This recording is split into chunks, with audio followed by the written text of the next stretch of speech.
kangaroo battle.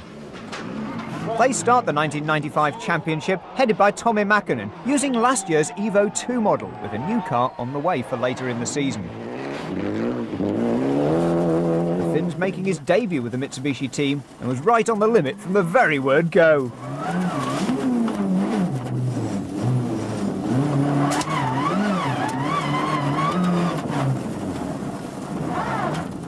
Swift handbrake turn to regain the right direction.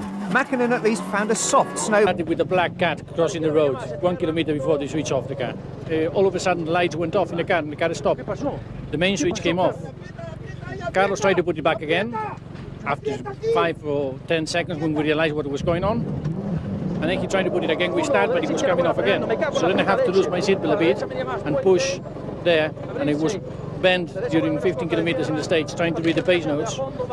It was not so easy. Carlos was all the time asking me, is it okay, Luis, is it okay? And I said, Carlos, the faster you get to the end, the better it will be for me, so please hurry. And as he slid off the road, it left it open for Juha Kankkunen to make it to third place, although not without heavy rear-end damage.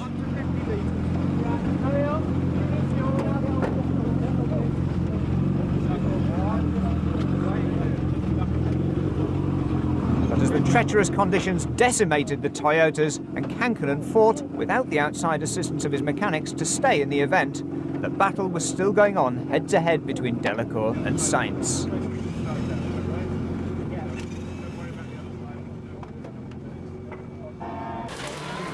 Toyota's new boy Armin Schwartz was struggling in the snow. Immediate caution, overcrest, right 5 minus, ice. 80 junction, double caution, left 2 narrow. Left 2 narrow on telephone box. Like many other drivers, he was increasingly concerned about the new tyre regulations. We are pushed to take some choices which are... It was time for a French offensive, and Didier Auriol was determined to drive himself back into contention, sometimes a little too determined.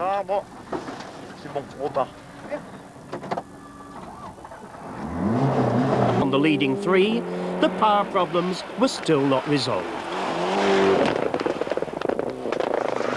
To add to the Toyota gloom, Armin Schwartz was having his own share of misfortune. A bump here almost took off his whole back wheel and damaged his suspension. The new rules meant no help at hand, so it was a long, difficult drive with an unstable car. The reigning world champions weren't having much luck. Well, for the moment, we don't seem to have any strong points. We are not featuring very well here at the moment. We have to go back home and have a look on the situation. I mean, I hope the season will be competitive. I hope that we can be more competitive than we are right now here. And, I mean, the more teams you have that can really fight for the first place, the more interesting rallying will become. And I think this is what we all want. Certainly getting to grips with this tarmac stage.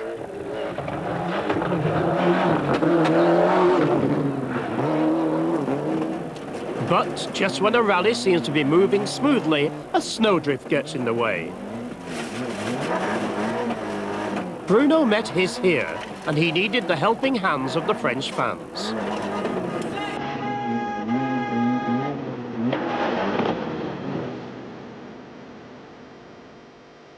The almost sinister sister on stage has unhappy memories for many Monte Carlo contestants, including Carlos Sainz. Now the luckless Colin McRae was about to become another famous victim.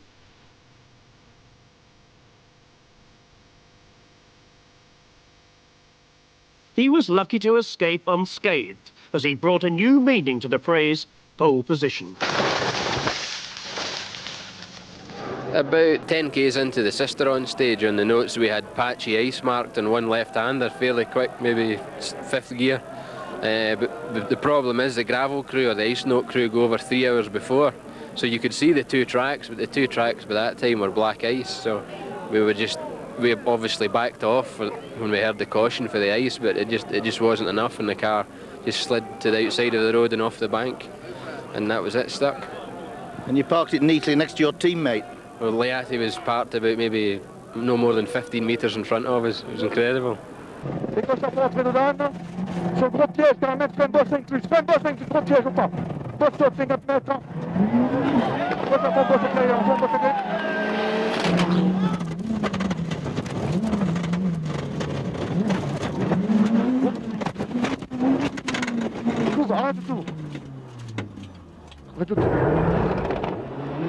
Amazingly, the battered and bruised Toyota continued, losing just 1 place, down to 4th.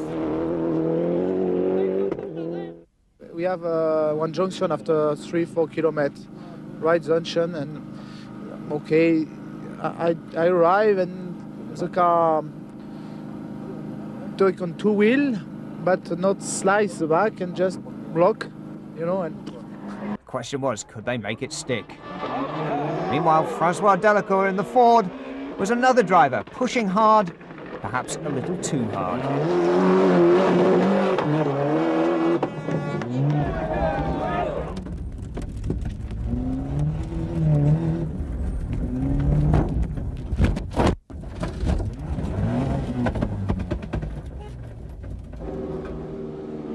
Swiftly into service, the front end damage being seen to by the Ford mechanics.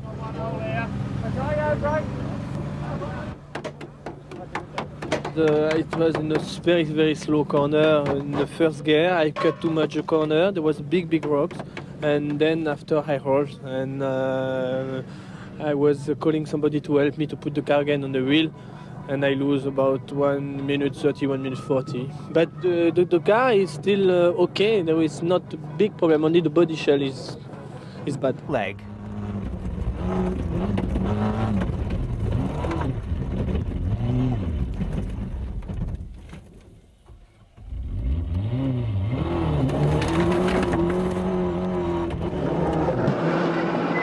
Marcus Grunholm in his privateer Grifoni Motorsport Toyota looked as if he was heading for 7th, but sadly this was the result. Men det var fler som hade problem idag.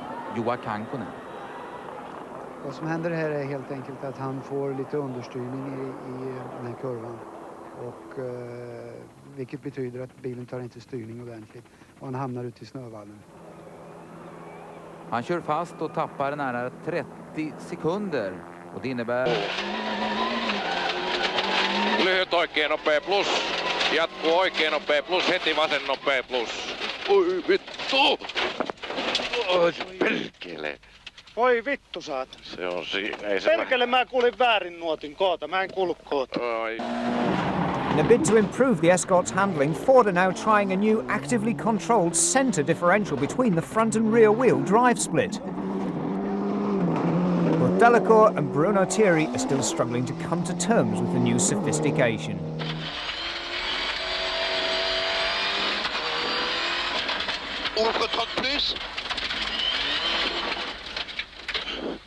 Saloperie avec ce truc-là, hein? Bruno Thierry, as ever, has a comment for every situation. He survived this one, but Thierry was heading for retirement with mechanical failure. Meanwhile, his New Zealand teammate Neil Allport didn't have the most auspicious debut with his Escort. The very first corner of the first special stage, but the battered Escort continued, and Neil Allport was heading for 9th at the end of leg 2.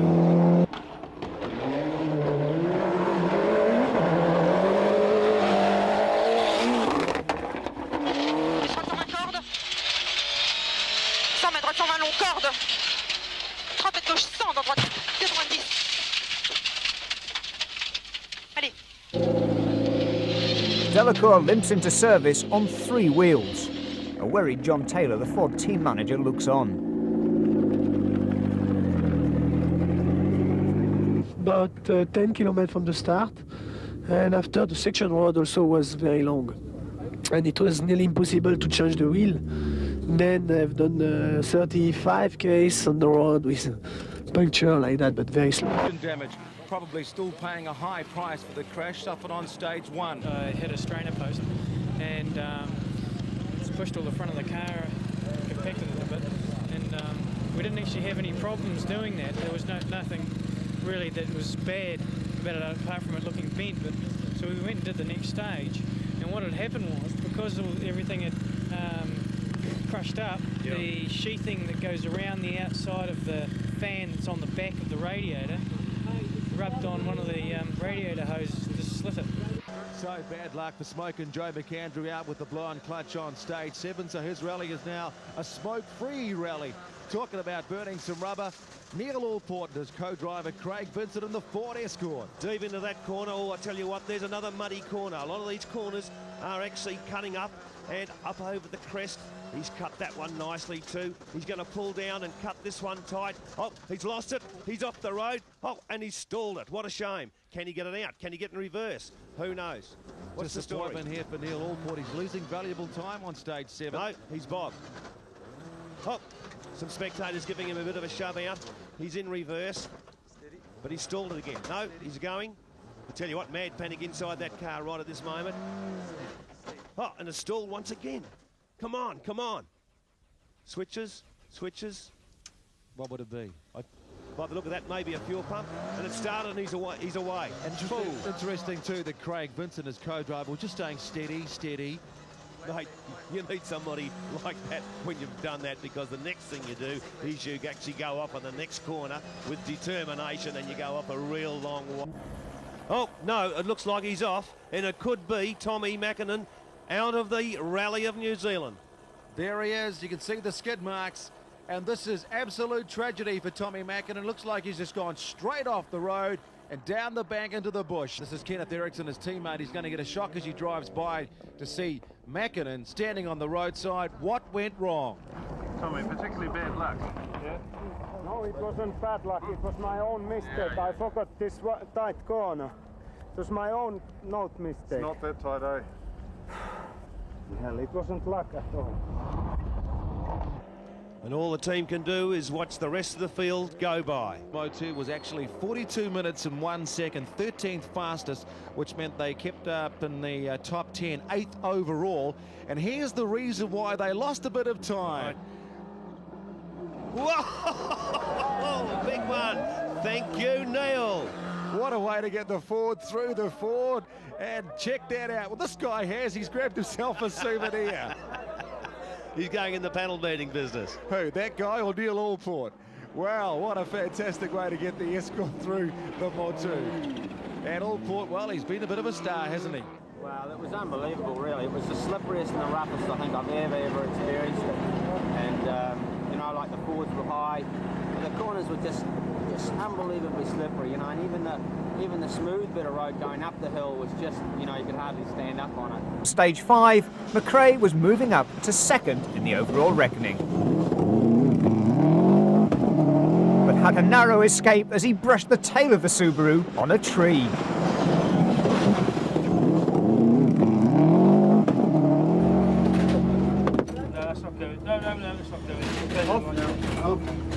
Yeah, we just near the beginning of one of the stages, I can't remember, the intercom battery went down, so I couldn't hear the notes at all, and I came up in a corner a bit too quick, and we were quite lucky. We just touched the bank on the way out the corner. I'm unlucky.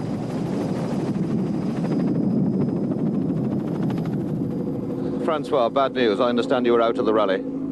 Yeah, on the last stage I just hit a tree, and I was sideways during a long time, and at the last moment I preferred to hit the front of the car with the tree because it was my side, and but it's okay, no problem for us, and it's a stupid mistake. Damage at the front of the car. Gravel ruts clear. 50, very...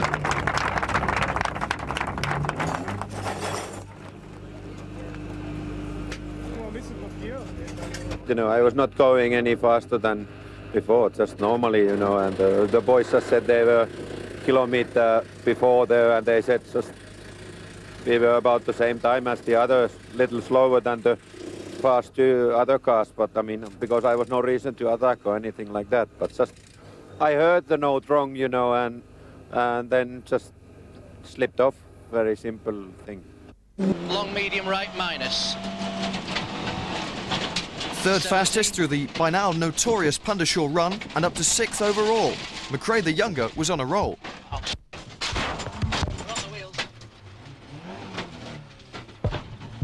All round it had proved an eventful day. Swap to the intercom. Up, up.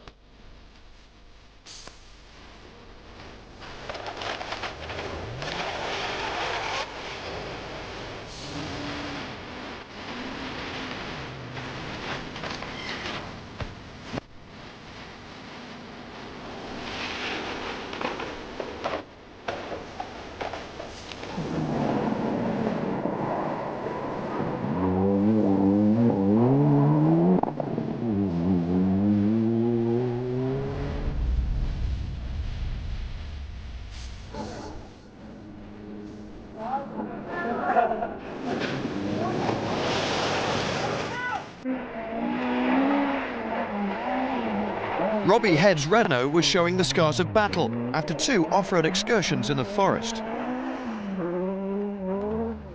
Whichever way you looked at it, Messrs Harriman and Head had experienced a rough ride, and a drafty one too.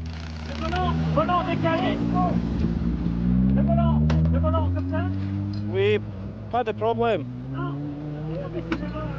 So, the front is okay, I think. So where did this happen, Robbie? In this stage here, just near, maybe 2 or 3 miles in, a fast right-hand corner, and the back end just slid away. There was a kind of banking with a tree stump there, and it caught the side of it, which spun the car round immediately and flipped it over, right over it onto its wheels again. I don't know quite the extent of the damage, but it looks quite bad. Bit of re-glazing to be done anyway. Exactly. At the head of the leaderboard, Colin McRae's Subaru was in rather better shape, though his fight to claw back precious time wasn't entirely trouble-free. 2 left plus, tightens.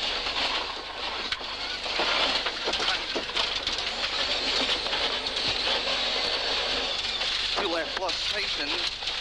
100 to stop. McRae was going out of his way to lift the championship, but another collision with yet another rock put another spanner in the works.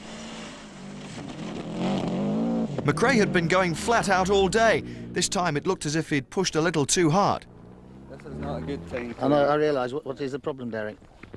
It's basically a broken front strut. I've got a long way to go to service, so we're trying to do something just now. Thankfully, the last post wasn't required. Hasty roadside repairs complete. McRae and Ringer were ready to get their show back on the road. Let's go. No, let's go.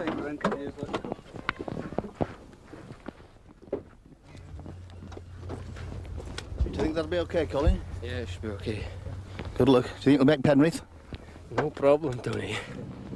Sure enough, they limped back to service. It had been a pretty eventful trip. It wasn't a big, sort of small problem that turned into a big one. We just hit a small rock in a graded section, and it bent the strut slightly, and the tyre was rubbing on the strut, and it burst the tyre about 2 miles from the end. Keeps it interesting. The mist in Breckford Forest, but never came out.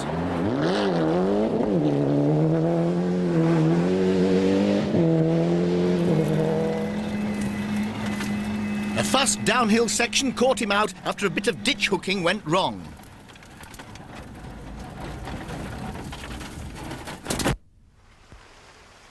Ericsson and Pomander's rally came to a wet end, happily with no injury. Bad news indeed for Mitsubishi. This obviously has a major effect now on your championship position. Well, indeed it has. I mean, it's more or less wiped out our chances of winning the championship. Of course, Rudy Madeira is still running, and he will score points for us, but the way Subaru is positioned at the moment, you know, we have no chance to win it.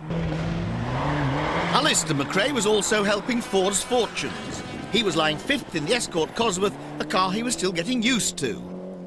And sometimes it showed. Tightens in and medium left minus opens. It's a long easy right, 30. But would he now be chasing Thierry? No, we're at the moment it looks as if we're teammates. We're the only 2 Fords left, so it'd be silly to maybe throw it off trying to catch him. Do you think or feel that's a policy that maybe Carlos and Colin should have? No, definitely not. No, Colin's going to catch him and pass him. For Robbie Head, though, it was just one of those rallies where nothing seemed to go right.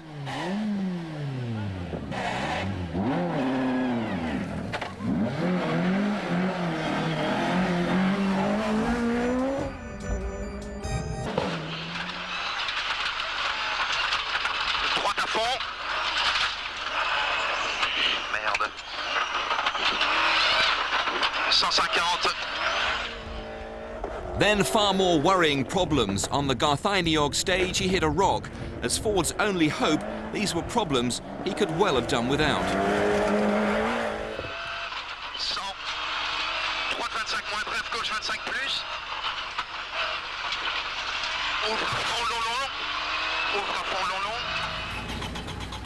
Thierry's car was stranded in the middle of nowhere. It didn't look good.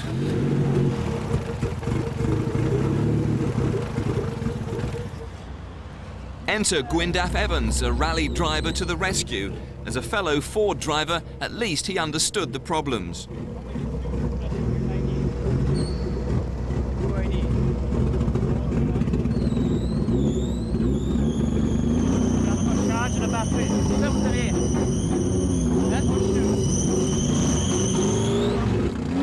Not so much a helping hand as a helpful push.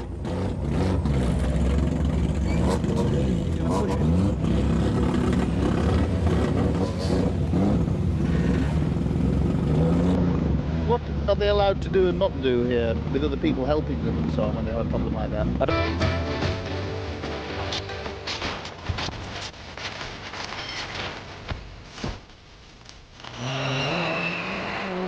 Hey YouTube, thanks for watching. If you're interested in more content like this, check out our back catalog of videos. We have hours and hours and hours of compilation videos, podcasts where you'll get news, you'll get my opinion on certain things, which who doesn't want to hear that. Check it out. If you would, like, subscribe, turn on notifications so you don't miss any of our future uploads. We will be making more videos like this one. So, if you're interested, turn on notifications, like, subscribe, the works. And I appreciate it. You guys are awesome. Thank you so much for watching. God bless. Love you. Peace.